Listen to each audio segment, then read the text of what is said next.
माना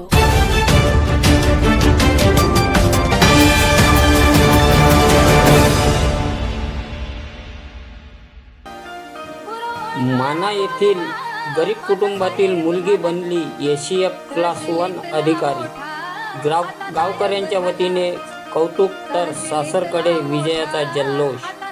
सात दारिद्र्य डोक्यावर असताना सुद्धा मुलगी ही तिच्या आईवडिलांना बोज नसून त्यांच्यासाठी ही एक गर्वाची गोष्ट आहे, असे माना येथील संगीता आनंद कोकणे हिने वन परिक्षेत्र विभागाचे assistant converter of forest ACF class 1 अधिकाऱ्याचे पद भूषवून तिने सिद्ध करून दाखविले।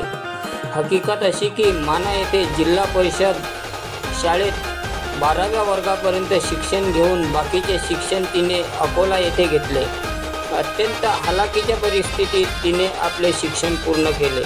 आजच्या काळात मुलींनी कुठेही एकटे फिरू नये अशी प्रथा पडली होती, त्यामुळे आपल्यासोबत सावलीशी सावली जोडणारा जीवन साथीदार म्हणून तिचाच नातेवाईक निलेश मधुकरराव थोरात यांना सावलीशी सावली म्हणून सोबत ठेवले व आपले उर्वरित शिक्षण पूर्ण करून तिने रेंज फॉरेस्ट ऑफिसर RFO या पदासाठी वन विभागात परीक्षा दिली। या परीक्षेतून ती अत्यंत हालाकीच्या परिस्थितीत स्वबळावर अभ्यास करून रेंजर फॉरेस्ट ऑफिसरची परीक्षा पास होऊन यवतमाळ जिल्ह्यातील पांढरकवडा येथे तिची नियुक्ती झाली होती। पांढरकवडा येथे काही वर्षे तिने निस्वार्थी मनाने सेवा दिली आणि तिची बदली अकोला मूर्तिजापूर येथे रेंजर ऑफिसर म्हणून बदली झाली। त्यानंतर 2024 मध्ये संगीता कोकणे हिला अनेक मान सन्मान पत्र व मेडल देऊन तिचा शासनाच्या वतीने गौरव करण्यात आला। सामाजिक कार्यात सुद्धा ती अग्रेसर होती।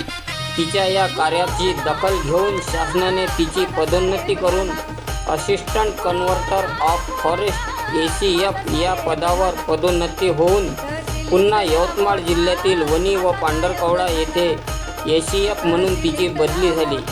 या पदोन्नतीने माना गावात व सासर जसापूर येथे मोठ्या हर्ष उल्हासात तिचे स्वागत व कौतुक करण्यात आले। माना UTV न्यूज उद्धव कोकणे। ACF पदावर सध्या विराजमान आहे, त्याबद्दल आपलं काय मत आहे? मी आनंद जीवन कोकणे, मुक्काम पोस्ट माना। माझी मुलगी अत्यंत हालाकीच्या परिस्थितीमध्ये 12वी शिक्षण माना येथे घेऊन बाकीचं शिक्षण अकोला इथं घेतल्यानंतर तिनं जे जिद्द ठेवली त्या जिद्दीनं तिनं आज ज्या पदावर गेलेली आहे त्याच्याबद्दल आम्हाला खूप खूप आनंद होत आहे। आपण आई या नात्याखाली तिला काय शुभेच्छा द्याल? मी सौ नंदा आनंद कोकणे, राणा मारा, तालुका मूर्तिजापूर, जिल्हा अकोला। माझी मुलगी एसएफ झाल्यामुळे तिनं फार कष्टाने मेहनतीने तिचा फळात यश मिळालेलं आहे। मला तिचा खूप आनंद आहे। यशाचे फळ तिने गाठलेले आहे, यशस्वी झाली। पूर्ण अभ्यास करून ती अतिशय कष्टाने मेहनतीने तिने अभ्यास केला। जे तिची जिद्द होती यश बनवायची ती यश बनवून दाखवली। जय भीम।